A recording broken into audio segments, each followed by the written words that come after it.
How to fix iPhone too close issue.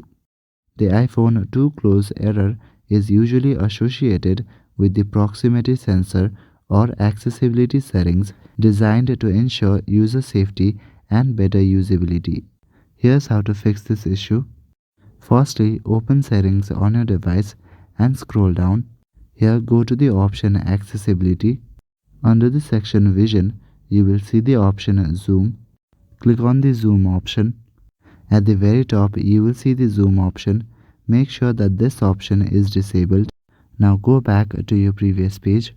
In the settings main page, you will need to scroll down and tap on the option Face ID and Attention.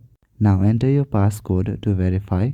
If you scroll down, then you will see the option Attention Away Features. If you have turned on this option, then turn it off. After making sure of it, you will need to go back to your previous page. Now tap on the General option and go to Software Update. If any updates are available, then update it. Now again, go back and scroll down to the bottom and select the option Transfer or Reset iPhone. Now click on Reset and select the option Reset All Settings.